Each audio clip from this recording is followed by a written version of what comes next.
Welcome to episode 225 of the Disorganized Podcast. My name is Alex. I'm joined, as always, by my co-host, Dan. Hello. How's it going? Good. And we're a pair of Ottawa-based players that play just about anything and everything we can qualify for. We talk about decks, tournament stories, just about anything to help you and ourselves get better at Magic. I like how you answered both my hellos. I really appreciate that.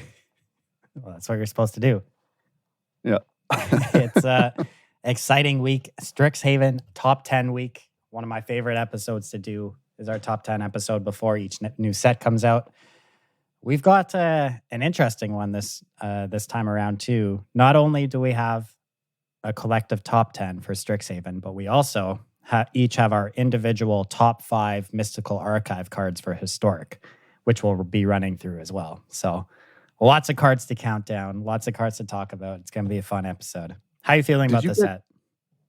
I can't tell. There's like so many weird interactions and weird effects, and like there's so many split cards.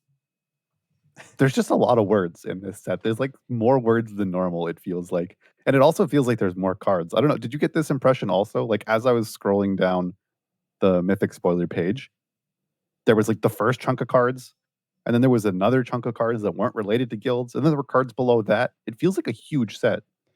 Yeah. And I think that's even increased because of the mystical archive cards. And honestly, like, I think I'm more excited for the mystical archive cards than I am for the actual standard cards. Because yeah, I might be also. Like, I know the archive cards are going to shake up Historic, but I'm not really convinced that Strixhaven as a set is going to make too much of a dent into standard. So as I was reading through all these cards, trying to pick cards for the top 10, I just had a hard time imagining any of these cards going toe-to-toe with Throne of Eldraine and making any kind of real big impact. Yeah, I got that as well. Yeah. Like, nothing really jumped out to me as super strong. Even coming up with our top 10 list was kind of challenging because a lot of these cards, compared to the power level we're used to, feel like they should be, 7 to 8 or like 7 to 10 on a top 10 list. Yeah. Our like top 1, 2, 3 cards, they could be in like any order. I don't know. They don't really feel like they should be up there. Maybe and I'm happy for standard to power down a bit because Throne of Eldraine has been anomalous and was way too strong. It's dominated every format that it's been legal in. But, for those lower powered sets to actually shine and impact standard, we have to wait for Eldraine to rotate. So it's kind of hard to think of cards in that context. Like there's so many like cool creatures with interesting effects that maybe you could work towards trying supporting, but they have 2 toughness and they get stomped. So you just don't think about it. Yeah. I honestly think this might have been the hardest time I've ever had choosing cards for a top 10, just because everything felt pretty close in power level to each other. And yeah, I feel like any of our top 10 cards, we could swap them places around and I would still feel fine with it. Like there even was with other cards no that are not on our list, yeah. Yeah, like I feel like normally when we do this, 1 through 3 are usually pretty easy slam dunk choices. This time around, yeah, 1 through 3, I think they could be almost in any order. You could swap some cards from down lower in the list up there, and I'd probably still feel fine about it. I'm not too sure. Yeah, I agree. It's got that kind of feel to it. Yeah. But I mean, that could lead to fun gameplay, right? Like everything about the same power level, but with unique effects. Like I'm looking forward to it once these cards are like running the roost of standard. Exactly. It's only 1 week away. And actually, if you wanted to get your hands on these cards in paper, you can pre-order them right now from our sponsor, wizardtower.com. Check them out for all your Magic single needs. I believe they are now completely moved into and open at their brand new location here in Ottawa. Wow, kindred spirits. You also had a move. How'd that go? I did. I'm actually recording in my brand new apartment right now.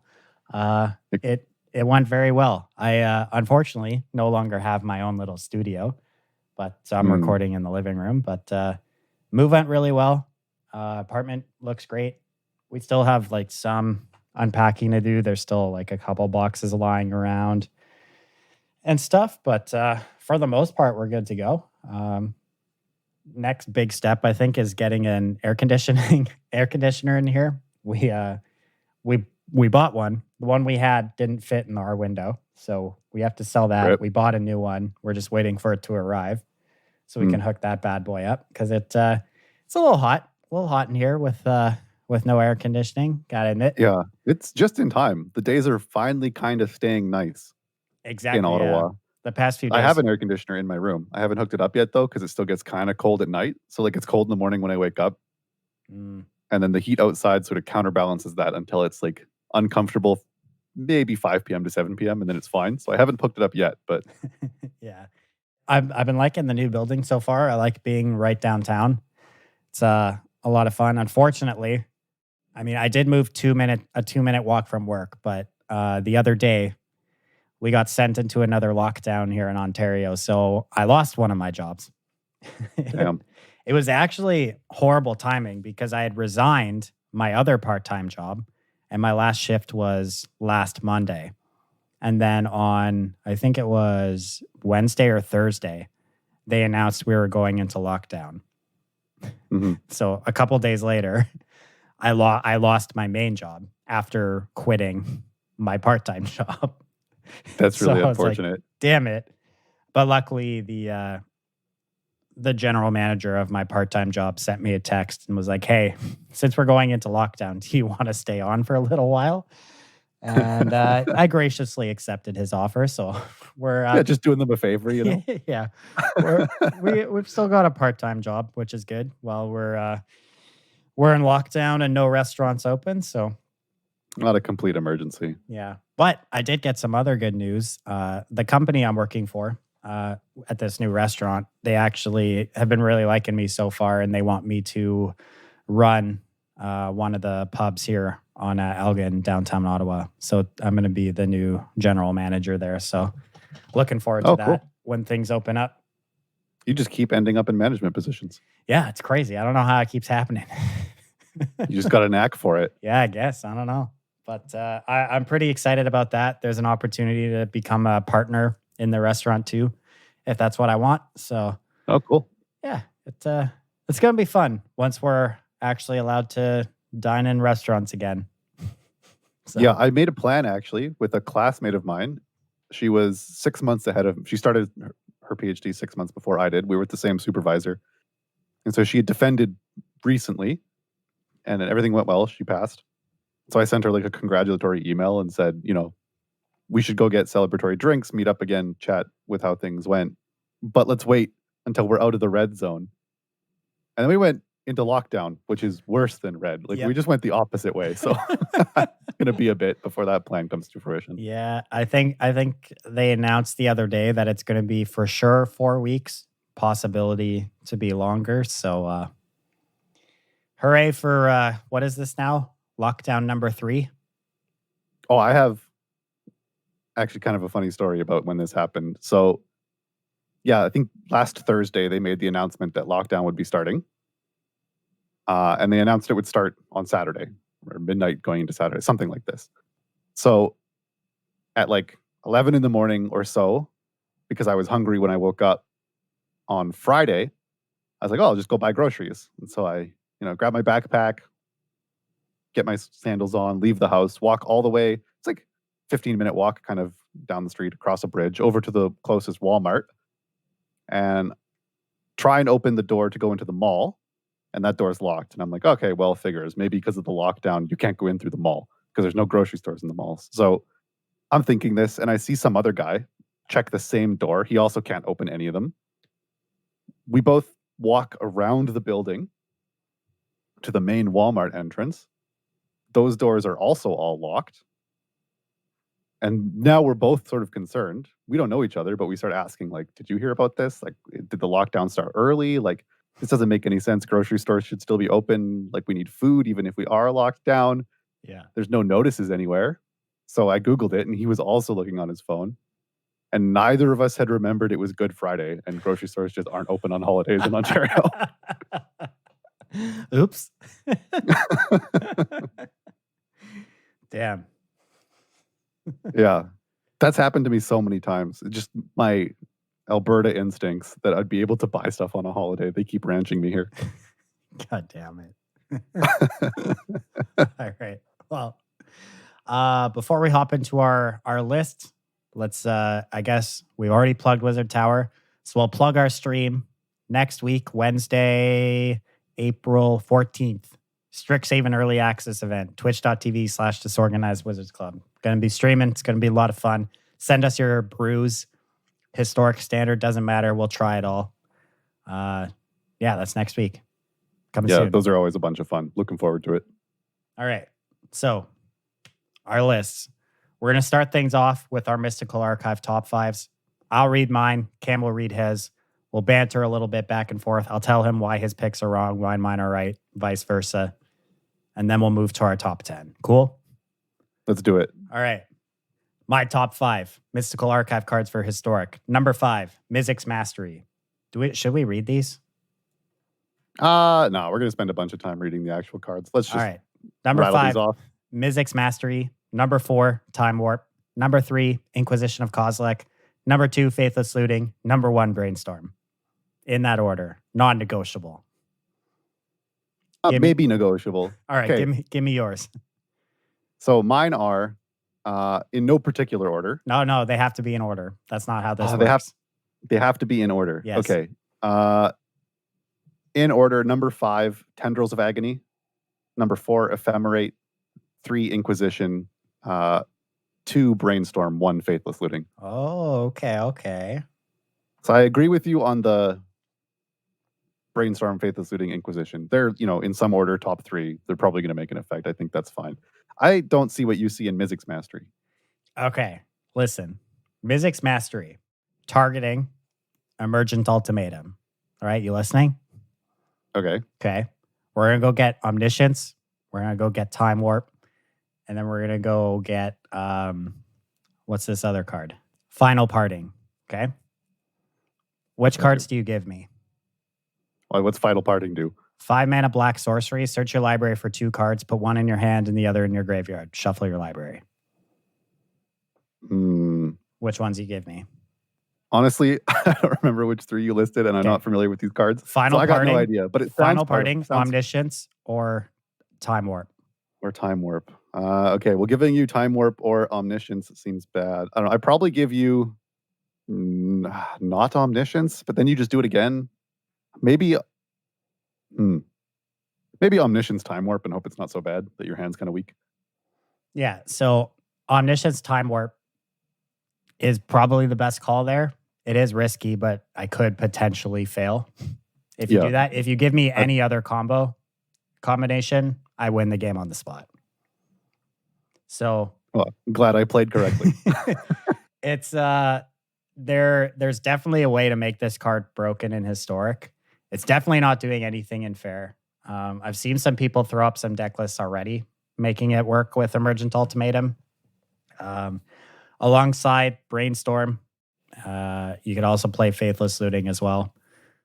Yeah, to get stuff in the bin. All right. It's I think this definitely spawns a new combo archetype in Historic. I don't know how good it is, but I think out of all the other combo cards, particularly the Storm cards in the archive, I think this one has the best chance of actually being very good because all it requires is an Emergent Ultimatum in my graveyard, right? Yeah, it doesn't require me to like chain a bunch of spells together to storm stuff off. It really just requires 2 cards. Yeah, I wasn't thinking of Emergent Ultimatum. I was thinking that you'd have to overload it to like get a bunch of rituals to up your storm count. But yeah, that's neat. No, yeah. So yeah, I put Tendrils of Agony on just because Storm is strong and it feels like the easiest Storm payoff to support. Yep, I think Tendrils is good. There's probably some kind of Paradox Engine Mox Amber deck that can kill people with these Storm cards. With Agony or Grape Shot. Maybe it's just Grape Shot, but Agony seems very strong. Yeah, I like thinking about how these decks will play out in my head. I think Mizzix Mastery has the highest chance of actually being good because it requires less to go right for you. I could be wrong, but that's why it's my number 5. Yeah, fair enough. Number 4, I have Time Warp. You had Ephemerate. Yeah. So, Well, you mentioned Time Warp as part of your Music's Mastery combo there, so that makes not sense. only that, like Time Warp is a time walk from forever ago that doesn't have the safety valve of exiling itself, right? So you True. automatically, you get to do some gross stuff with this by it just being in your graveyard. It also only costs 5 mana. And I don't know if you've ever cast Alrund's Epiphany. I have. Right? So, yeah, I don't get 2 1/1s, but this costs 1 less mana. And I feel like with how snowbally threats are now in Magic with design over the past couple of years, taking an extra turn, especially in Historic, is way, way more backbreaking than it would have been, years and years ago in a different format. So that's why I'm thinking Time Warp is going to be a little busted. Yeah, I could see that. I was also thinking about it. I just thought it was maybe a bit expensive because, there's some pretty low to the ground decks in Historic, and it's going to get even lower to the ground with all these powerful 1 mana cantrips and consistency engines. So I was thinking 5 is maybe a bit much, whereas something like Ephemerate, like you just need any good ETB and Ephemerate becomes nuts. Like it's 2 spells, sort of keeps your creatures strong. Yeah, I do think Ephemerate Like it completely is warped Pauper. I think Pauper's sort of a Ephemerate, strange format, but Ephemerate is definitely super powerful. I don't think it's quite on the level of Time Warp. yeah, I could see that. I just went for cheaper mana because I thought that was more likely to be played, but Time Warp is strong too. I can buy that. I don't know. There has to be a Nissa Time Warp deck. There just has to be. Yeah. I imagine the Paradox Engine decks are just going to play Time Warp too in some number. I think it'll probably just show up in a lot more places than we originally think. Yeah, that makes sense. Taking extra turns is busted. It's only been getting better. True. Yeah. And then I guess our top 3, I have Cause Inquisition at 3, so do you. And then we swapped for Looting and Brainstorm. I had Brainstorm at 1. You had Looting at 1. Yeah, I was trying to think. I feel like these could go either way. I've put Brainstorm lower just because it's not going to be Legacy Brainstorm. You can add fetches to make it do that, but it's going to take a bit more work. You might have to play some awkward cards like Evolving Wilds or something. And so that combined with the fact that there's graveyard synergies, as you've been mentioning, there's Phoenix decks, I think Looting might end up being a bit more prevalent / powerful just because Brainstorm doesn't have the like ubiquitous free support of fetches that it has in other formats. Yeah. I think Brainstorm is still busted as hell even without the ubiquitous, the more I've thought about it, the more I'm just convinced I think Brainstorm is that good. I don't know. I've seen a lot of people like not as hyped on Brainstorm because they seem to be stuck in this mindset that just because there aren't fetch lands in the format that this card isn't good. But I mean, that's kind of been proven though, right? Like Brainstorm was a 1 of 2 of maybe in the Pauper decks, like Delver Pauper decks. Sometimes they didn't play it at all because it doesn't actually, like, it's not card advantage, right? Like you end up with the same amount of cards. It's card information and you can plan a bit what's on top of your library. But the power in its virtual card advantage comes from being able to shuffle. And in a format where you couldn't, we have evidence that it's not as good. So that's what I'm basing it on. Yeah, I don't know, man.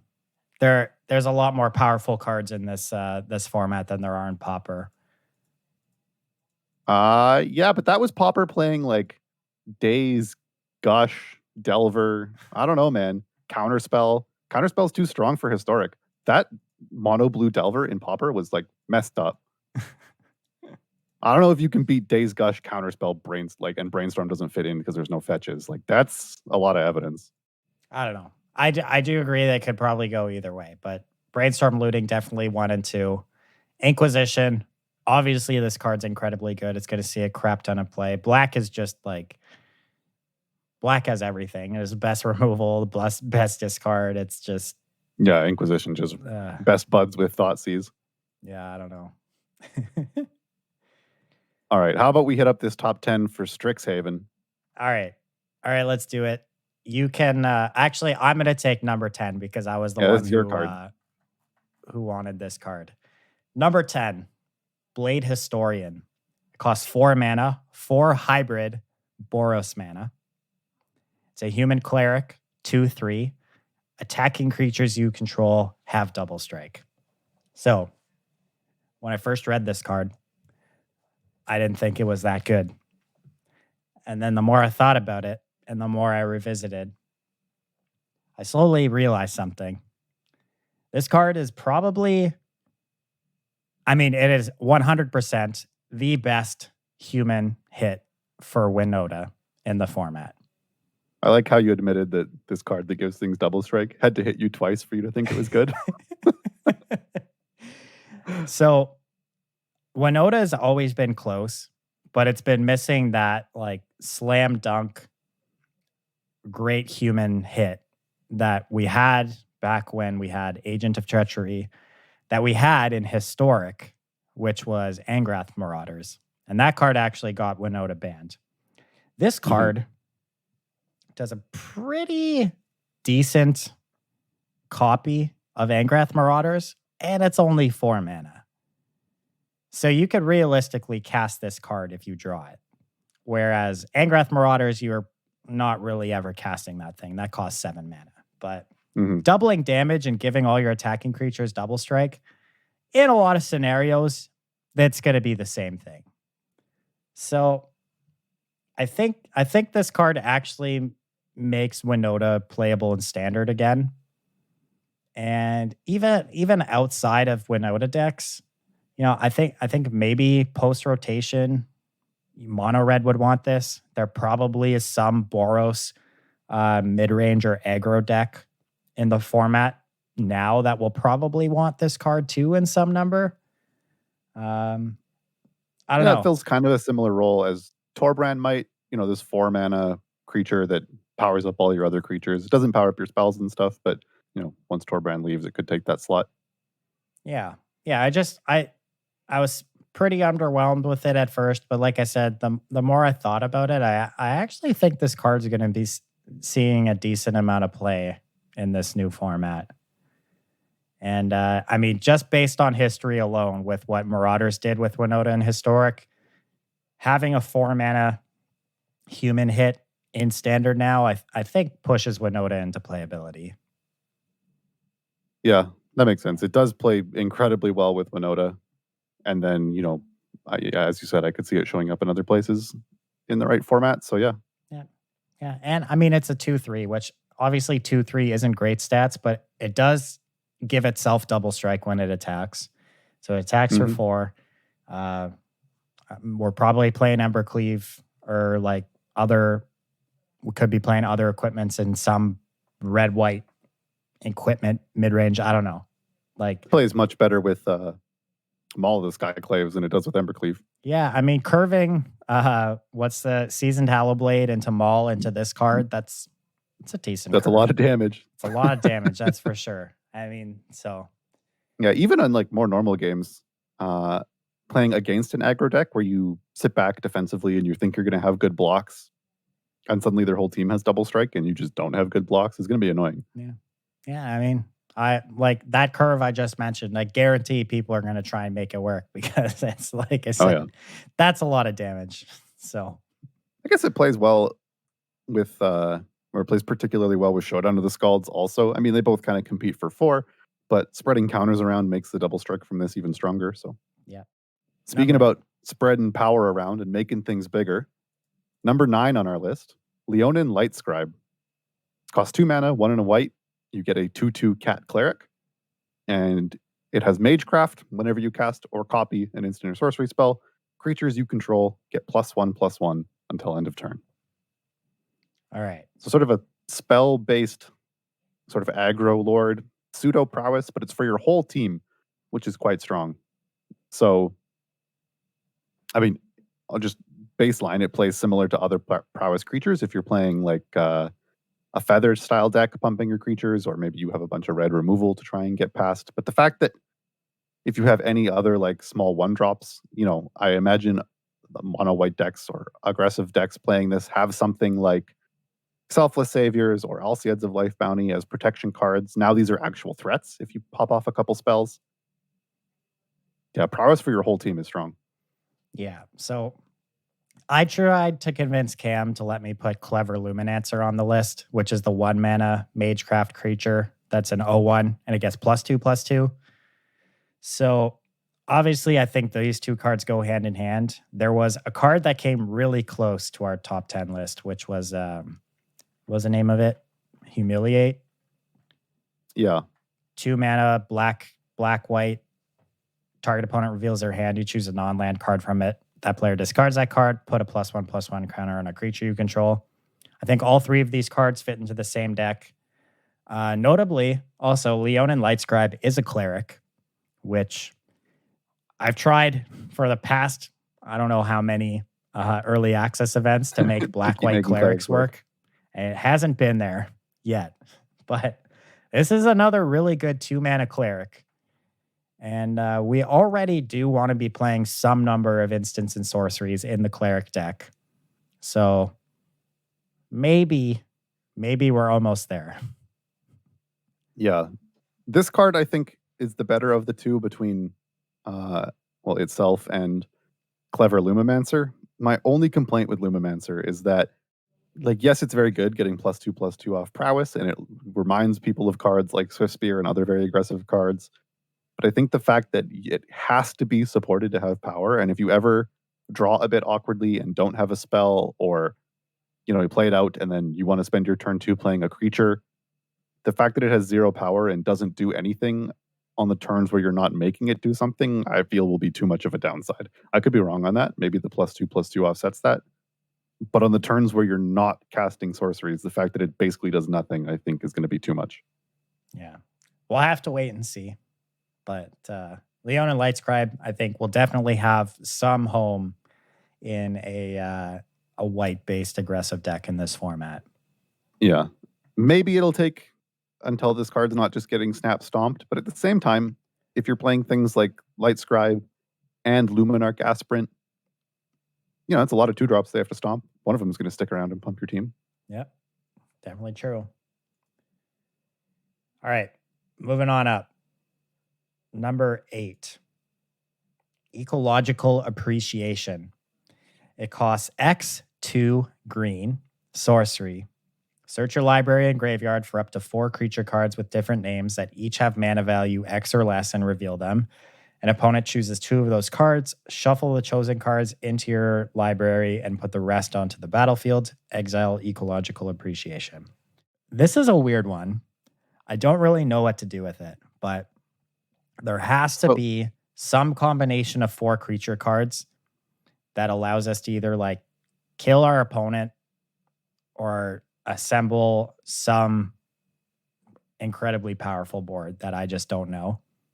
Yeah, so I wanted this one here because gifts ungiven style effects, these get 4, your opponent pick 2, just lead to really fun, interesting gameplay, and they lead to really interesting deck building. So I like the card for that reason.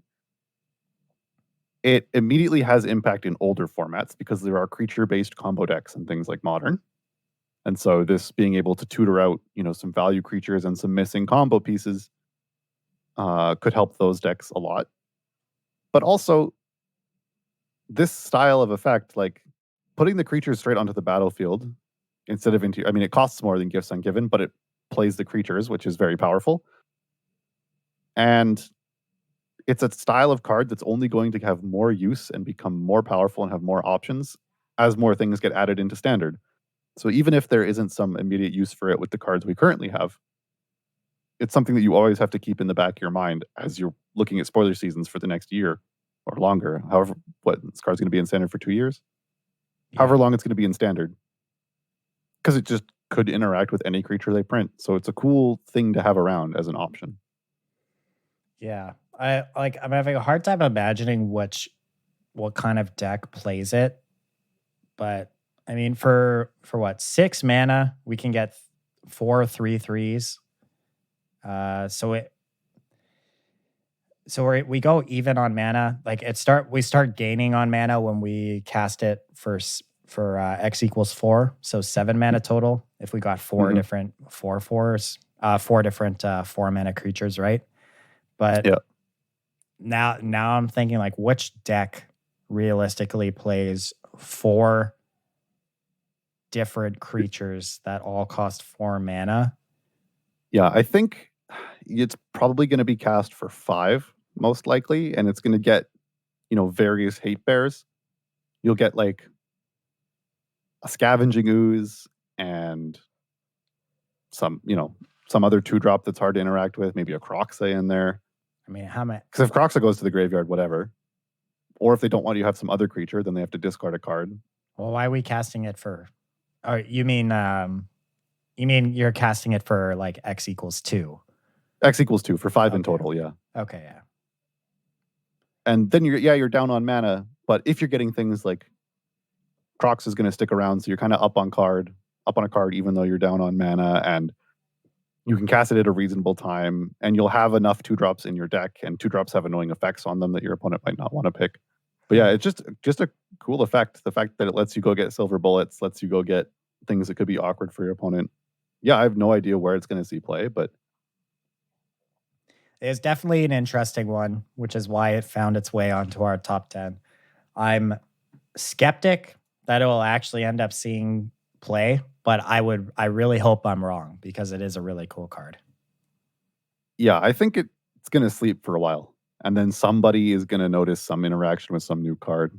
On that note, if you have thought about this card and you have sweet ecological appreciation brews for new standard, send them our way. We'll try it out. I want to make this thing work. All right, so I'm up for our number 7 card.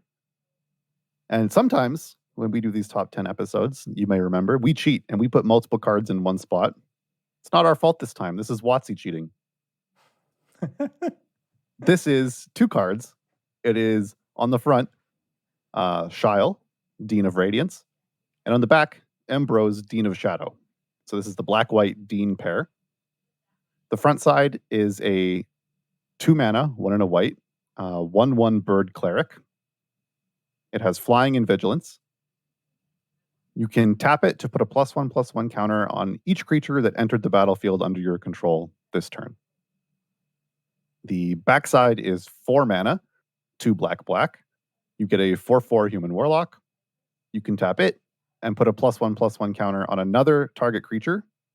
Then it does 2 damage to the creature that you targeted. And it has a passive ability. Whenever a creature you control that had a +1/+1 counter on it dies, you draw a card. And they're both legendary. Yeah. So all of the Dean cards I feel are pretty bad, except this one. Maybe there's an argument for the red-white one being decent, but all the other ones seem pretty mopey to me. But this one I think's deceptively good. Like on that front side, a 2 mana 1/1 obviously isn't fantastic stats, but it does have flying. So you're most likely still going to be able to chip in for a few points with it.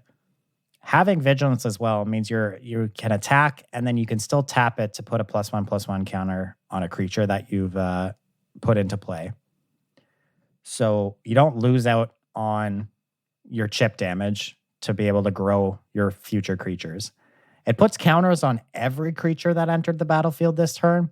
So if you're playing like 2 creatures in a turn on turn 4, or you're playing like a 3 mana make tokens card or whatever, you get to grow everything. It's not just one creature, which is really good. You can definitely build your deck such that this is a 2-drop equally threatening to something like Lightscribe or Luminarch Aspirant. Like that's a lot of power it can spread around. Right. Like it's only a 2 mana 1/1, but it kind of demands an answer, because growing all your future creatures is like a pretty real threat.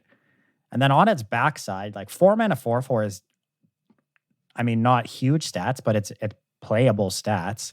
Yeah, it passes. And you could tap it to just chuck away small creatures that aren't doing anything and turn them into cards. Or you could just make your creatures bigger by tapping it. And it also has that text at the bottom that if those creatures with counters on it die, you still get to draw cards. So it kind of like demands an answer itself, right? And kind Yeah, of both like of it these acts cards at, are sort of yeah. both of these are sort of magnets, right? Like if you have the shale, the front in play, and some other creatures, they're going to kill the shale because it's making your new creatures bigger. And then if your shale got a trigger off, or even if it didn't, and goes the backside, like they're going to kill it before they can kill your other creatures if they have counters on them, so you don't draw cards. So it's sort of like lets whatever else you have that's threatening get in. Yeah. It does what a good dean does. It really showcases the successes of its students. Also, the front half of it is a cleric, relevant creature type, not only for the black-white clerics deck, but also for party considerations. So True. I don't know. I actually think this one's really good. And it is a card I overlooked at first as well. Because I kind of wrote off all the Dean cards as pretty bad. And the second time I read through them, I was like, yeah, these are all pretty bad. Except actually, I think this one might be good. Yeah, I scrolled past it because like my sense of power level is so warped that I read the front side and I was like, it only puts one counter on each of your creatures and it's only a 1/1. Like, I don't know. I don't know if one extra power on all my creatures is actually that strong. It should just grow them every turn. But like, those cards are just not. What's the artifact that saw play in Affinity every once in a while that did that? Like 2 mana, 1/1 tap, put a counter on all your artifacts. Oh, Steel Overseer? Steel Overseer. Oh, it's right below it on the spoiler page. Yeah. Yeah, like Steel Overseer is like absolute must kill and like completely busted. And they don't make cards of like that power level too often. So it's a bit much to expect that. But yeah, just all your creatures are one bigger when you play them if you've got this thing around. Like that's nice. Also, just read the flavor text on this card. You are so much stronger than you know. I mean, if that's not a hint, I don't know what is. That's true. Flavor text has never been wrong or right to it. Okay, you know what? While we're talking about flavor text, I appreciate that they wanted to include math into this universe. I just wish that they had consulted anybody who actually knew anything about math and didn't just use math-sounding words unrelated to concepts that they do reflect or just make up words that don't mean anything and put them into blurbs that don't have any relevance, that are just You're going to have to explain, Cam, because I don't know what you're talking about. I was already kind of mad that the math thing was blue-green because blue-green is the evil colors and math is not evil, but whatever. I've accepted that. Oh, blue-green is the evil colors now, huh? Yeah. Okay. Whatever. Math can be blue-green, but just like the fractals. They call the creature tokens fractals. They're not actually fractals. They just like, they look kind of like crystals. There's nothing like self-similar about them at all. They don't have any. Yeah, they're just not fractals. Yeah, I don't know. They just. It's like all the stereotypes of math nerds mixed with words that sound like math and don't make any sense. I am actually incredibly shocked that the card Exponential Growth actually does something exponentially. Like, I'm baffled that they got one of them right. All right. Well, okay. Like, listen to this flavor text from Fractal Summoning. Fractals are just pseudo-dimensional manifestations of asynchronous biosymmetries. It's really quite simple. I don't know how you don't understand this, Cam. It's really quite just babble. simple. It's just async with what? What? Yeah. All right. I don't know. The divide by zero card also like really tilts me off. I don't know why everyone gets so stuck on dividing by zero. Okay, let's move on. Number 6. Number 6 on our list, Test of Talents. 2 mana instant, costs blue and 1 generic. Counter target instant or sorcery spell. Search its controller's graveyard, hand, and library for any number of cards with the same name as that spell and exile them. That player shuffles, then draws a card for each card exiled from their hand this way. All right, so I have registered, both on Arena and in paper, a lot of negates.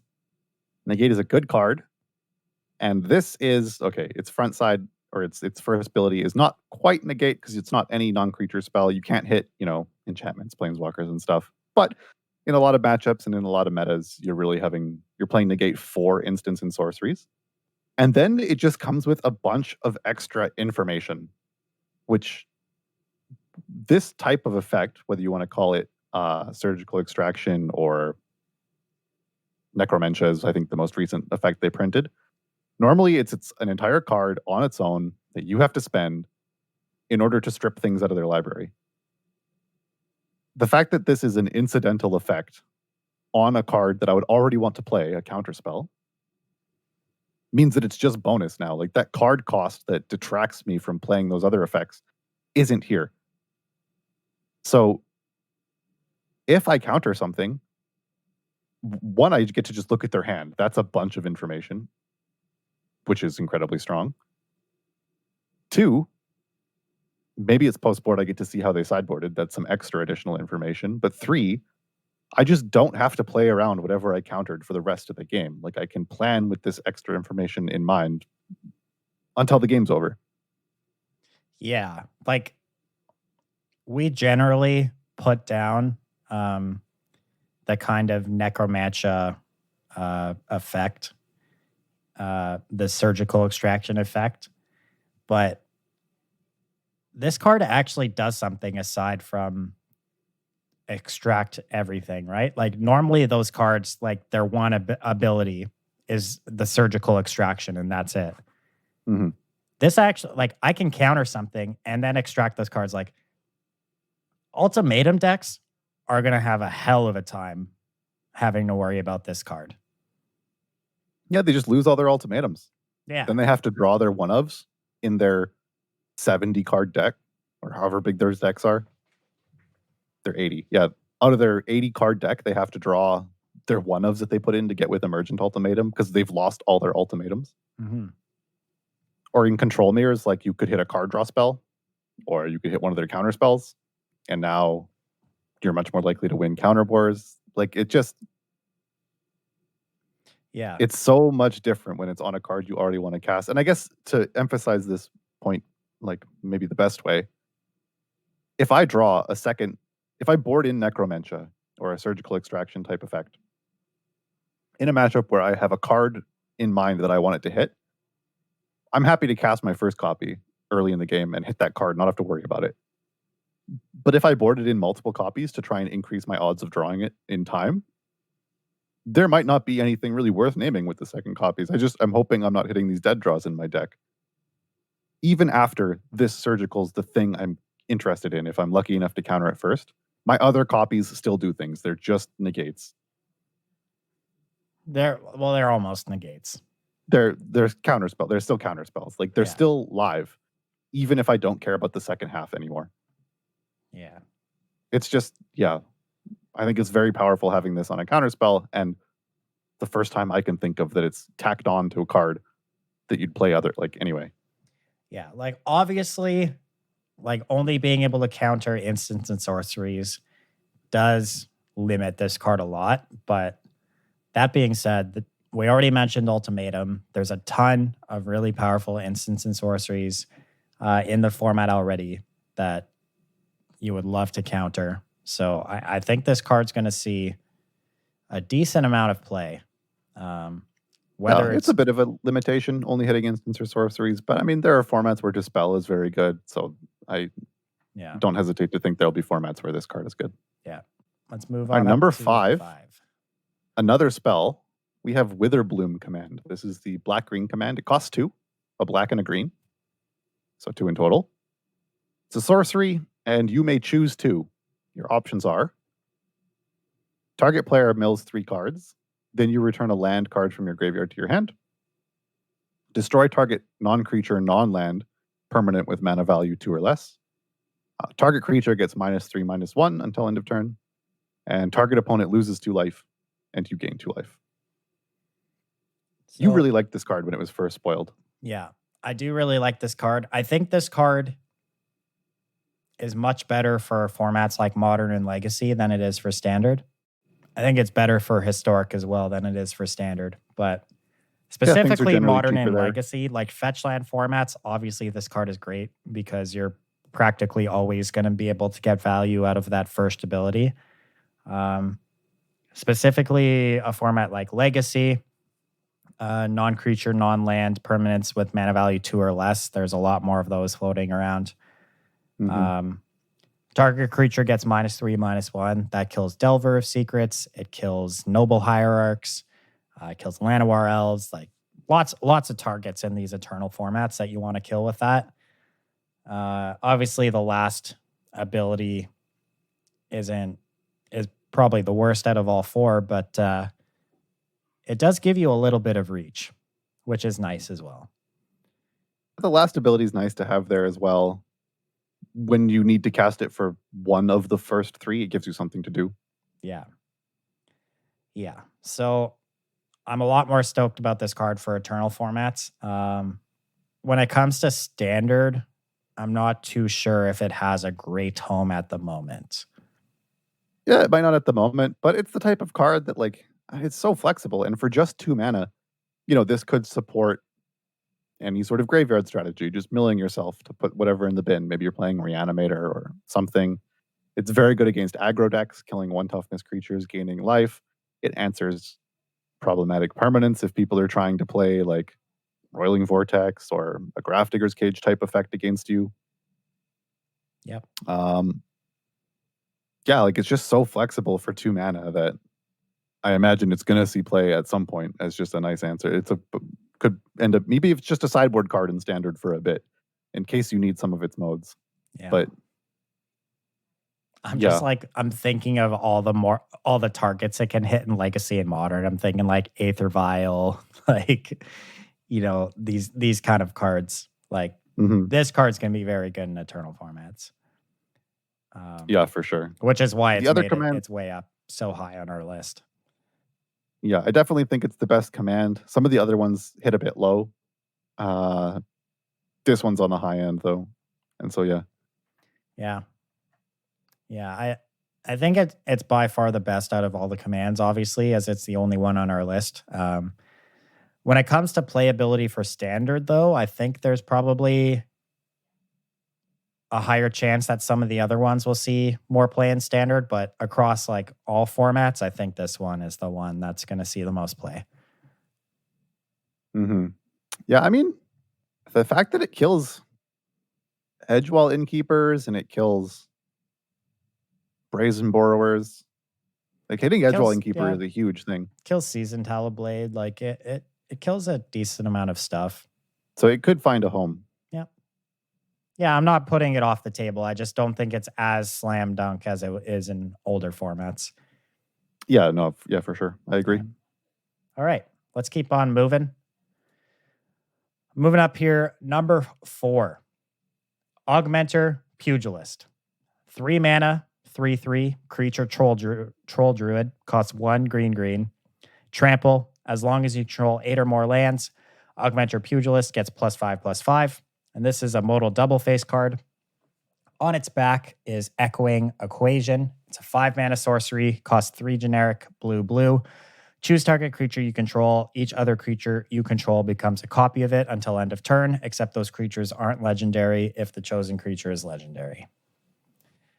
This guy, obviously on its front side, a 3 mana, 3/3 trampler isn't anything to really write home about, but being a 3 mana 8/8 when you have 8 or more lands, that's kind of insane. And obviously, 8 or more lands is a pretty big cost, but I think with the state of Standard at the moment and like how mid-rangey a lot of the decks are, I feel like we get to that 8 land threshold more often than not in a lot of games. And, at that point, I think this card becomes really, really good.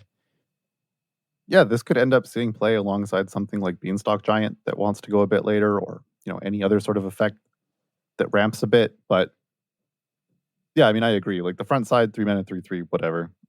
It's really the 2 other effects that draw my eye to this card. 3 mana 8/8 is big. It needs trample to be effective, which it has. But I think Echoing Equation is going to punk a lot of people out of games. I think it's going to be the type of card that if you have any sort of diverse board state, your opponent's going to have to commit somehow to either being able to block it or removing something. And like, there's so much flexibility in Echoing Equation. You could turn all of your creatures into, I don't know, something you have that has flying. Maybe it's smaller. Doesn't matter. All your creatures have flying. Now your opponent's dead. Or all of them become 3/3s with trample. Maybe just all of your creatures having trample is good enough to kill your opponent. And so I think it's going to be super hard to prepare to play around Echoing Equation. And Echoing Equation also plays very well with, other cards that are seeing play in these sort of green stompy decks. Like maybe it's turn 6 or something, and you turn all of your creatures into Lovestruck Beasts, and then you used your extra mana to make a 1/1, and they all attack, and your opponent just dies because they didn't expect you to have 4 or 5 5/5s. Yeah. Everything could become questing beasts. Then what are they going to block? They all have Death Touch. Like, that's kind of scary, actually. Yeah. So the front side is definitely medium. Could be good, obviously, if you have more lands, but I'm more interested in just the unpredictability and power that Echoing Equation might have at pushing through damage in creative ways. I like it.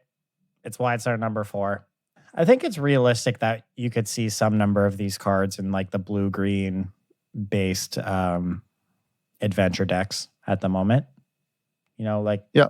They already play some creatures that aren't adventure creatures, and obviously this card fights for a slot with like Kazandu Mammoth, but I think you can probably play both. Yeah, maybe you could fit in both. And just like Kazandu Mammoth, at least recently in Standard, there hasn't been, like, Stomp is kind of like the removal spell. Petty Theft also very popular. Things with 3 toughness kind of stick around. Like, no one's playing Lightning Strike type effects. So it hits that sweet spot as well. We will see. All right. On our number 3 spot, another 3 mana card. This is Sedgemore Witch. It is a 3/2 human warlock, costs 2 and a black. It has 3 different keywords. That's all it has. It has 3 keywords. It has Menace, Ward, and Magecraft. Its Ward is pay 3 life. And its Magecraft is whenever you cast or copy an instant or sorcery spell, you make a 1/1 black and green pest creature token, and pests have, you gain 1 life when this creature dies. So it's not young Pyromancer. It's like old Pestmancer. Yeah. Pyromancer, Pestmancer, whatever. Those cards that reward you by making something tacked on to as you cast your instants and sorceries, you incidentally get some 1/1s. We know these are powerful, these types of effects. And at 3 mana, it has Menace, so it itself has some evasion. And like the ward makes it discouraging to remove this thing, which they probably are going to have to anyway, because otherwise it's going to make a bunch of 1/1s. So it feels to me like a creature that gets to automatically attack once and could just pop off. That's like, it's like if Young Pyromancer had Bone Crusher's text. Like when they killed it, they took 2. I don't know. This card, maybe it's a bit expensive, but I see it fitting into decks right alongside Young Pyromancer. So that you have basically 8 of that effect. They deal with 1 of them. Eventually you're playing something that makes 1/1s. Yeah, you get so many keywords for stats that are fair for its cost, and a card that could snowball. This thing's very powerful to me. Yeah, so it does a good impression of Young Pyromancer. Obviously, 3 mana versus 2 is a considerable distance, and a lot of Pyromancer's power comes from it only costing 2 mana. But this does have the built-in protection. 3 life in a lot of game states isn't going to matter too much, but it also does have Menace, which, like you said, could mean it's a pretty big threat. Its tokens aren't just blank tokens as compared to the elementals from Young Pyromancer. Like they do create some value, gaining you life. Creature types aren't really relevant for Standard, but this definitely is a card that I think plays well alongside another card we had on our top 10, which was Leonin Lightscribe. Yeah. Allows you to go wide, get value out of the Lightscribe triggers. Yeah, I had originally written this card off, but you added it to your list, and after hearing you talk about it and me thinking about it a little bit more, I kind of buy it now. It just, yeah, it gets pushed over the edge, I think, by just how much it has going on. If it was missing any one of these keywords, menace being the least important, but if it didn't have the ward, I wouldn't feel so happy about it. But the fact that it has the ward alongside its other keywords, I think, pushes it. It's just a nice cumulative effect of a strong card. Yeah, I agree. All right. Moving up. Number 2, we have Venerable Warsinger. It's 3 mana, 3/3 creature spirit cleric. Costs white, red, and 1 generic. Has vigilance and trample. Whenever Venerable Warsinger deals combat damage to a player, you may return target creature card with a mana value X or less from your graveyard to the battlefield, where X is the amount of damage Venerable Warsinger dealt to that player. So this guy is 3 mana, 3/3, mediocre stats, not fantastic. Vigilance, trample, very good. Obviously, this ability to reanimate creatures is pretty busted. And having trample means that even if your opponent chumps with a 1/1 or a 2/2, you can still trample over for some damage and return a creature for 1 or 2 mana, depending on that. So that's pretty great. Obviously, it gets better if you're equipping it with equipment or auras or whatever the hell you're doing. But I think this slots really well into just red-white aggressive strategies. It is 100% a must-answer threat. And although it does line up poorly against some big creatures in standard like Lovestruck Beast, if this card is just allowed to sit around and attack over and over, it's gonna be pretty troublesome. Yeah, this card is like, when I first read it, okay, so the first thing you imagine is it being very good and just reanimating a bunch of creatures, and obviously it's nuts. Then you imagine, your opponent brick walling it or killing it, but there's a lot of ways around that problem that this card also just plays very well with. Like, I think the pairing of this with Selfless Savior and Alseid of Life's Bounty is going to be incredibly powerful. Like, it's basically the Luris Lock, where you don't have to spend mana to get the creature back that you're using to protect your 3-drop. You get to just keep attacking. If it's Alseid, then you can give it protection and attack past whatever. Lovestruck Beasts, doesn't matter. Keep getting your Alseid back, so it basically has a free attack every turn. If for whatever reason you ever get it in without needing to use that and you get some other creature back, now it's just drawing a card. Also, the snowball potential combined with its play with these protection creatures, I think really puts this one over the top for me. Also, it's a cleric, relevant creature type. Returning, what's the 1 mana cleric that returns as a 5/5 Archfiend of something? Archfiend's Vessel. Oh yeah, Archfiend's Vessel. That is also interesting. Pretty good combination of cards right there, I gotta say. Yeah, this thing also just a great top deck. If you're both top decking and you draw this and your opponent blanks, like, they might not come back. Yeah, definitely snowballs. What really is going to make or break this card is, can the deck it slots into go toe-to-toe with adventure creatures? Because this card is going to have a hard time connecting. That's true. It might not fit in quite yet, but another point of red-white cards playing well with Showdown of the Scalds, probably more towards Showdown of the Scalds credit than red-white cards in general, but if you ever do get a counter on this thing, or if it's ever bigger from an equipment or whatever, then it plays very well with itself. It can start reanimating other copies of Venerable Warsinger. Like, the fact that you can do work to scale up what it's able to reanimate, that it's not just hard-coded into the card, that it's 3 or less or something, gives it a ton of potential as well. Yeah, I definitely agree. I'm excited to see if you this have 2 of one these finds a home. and some way to pump them. What do they kill? It doesn't matter. They just lose. Yeah. All right, Cam. It's that time for number 1. All right. Our number 1 card from Strixhaven is another 3 mana card. This one is Elite Spellbinder. It is a 3/1 human cleric for 2 and a white. It has flying. And when Elite Spellbinder enters the battlefield, look at target opponent's hand. You may exile a non-land card from it. Then, as long as that card remains in exile, its owner may play it. But if they do, it costs 2 more to cast. And this is Paulo Vitor Damedarosa's World Championship card. It features his likeness, flying around with a weird blue orby thing. Yeah. Number 1 at the World Championship. Number 1 on our top 10 list for Strixhaven. Yeah. Easy decision. Also, this card is a cleric, Cam. You're just stoked that there's so many clerics. There's so many clerics. It'll be good one day.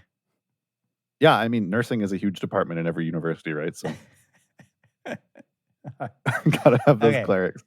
But yeah, this card, first of all, 3/1 flying for 3 is like an okay rate. That can get in a lot of damage. That's Brazen Borrower on its back, or on its creature side. And then it also has this like Thoughtseize type effect. It's not full Thoughtseize. Basically, they still have the card in their hand. You just make it cast 2 more, and you get information.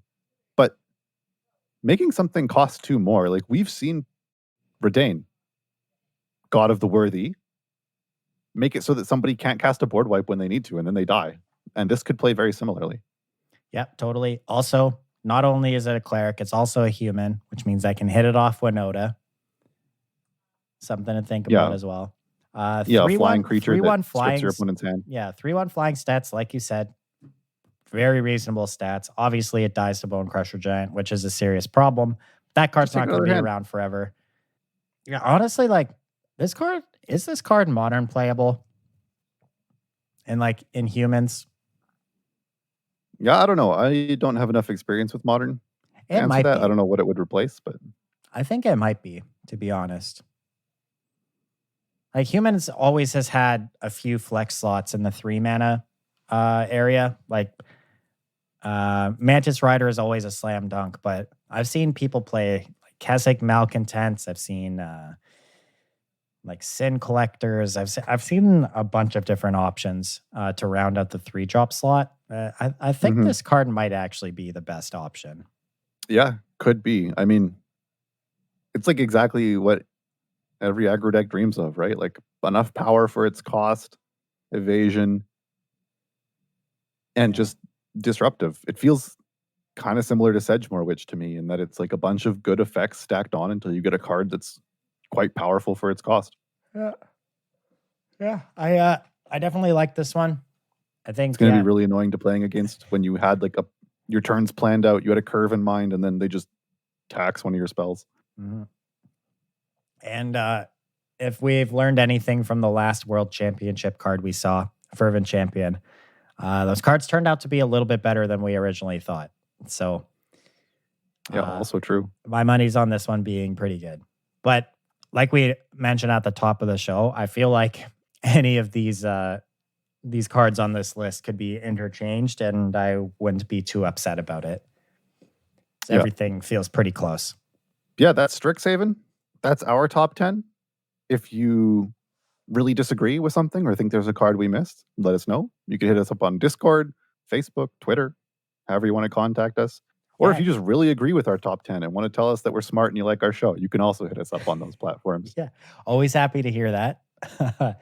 If you want to come check out some of these new cards in action the day before release, don't forget, next Wednesday, April 14th, twitch.tv/Disorganized Wizards Club for the Strixhaven Early Access event. And yeah, if you got some sweet new brews, definitely hit us up on Discord, hit us up on Twitter. Happy to test those out, give some feedback, and try things out for next week. Yeah, we'll try and mix yours in between all the clerics decks Zelly's going to make. Yeah, I'll try to keep it to only one. No promises. All right, deal. Yeah. On that note, thank you all for joining the club this week. Make sure, as always, check out wizardtower.com for all your Magic single needs and however you listen to the show, whether it's Podbean, iTunes, any podcast app. Leave a review, rate the podcast, share it with your friends. Everything helps, keeps the show growing, bring it to new listeners. Thanks for listening. Catch you all next week. See ya.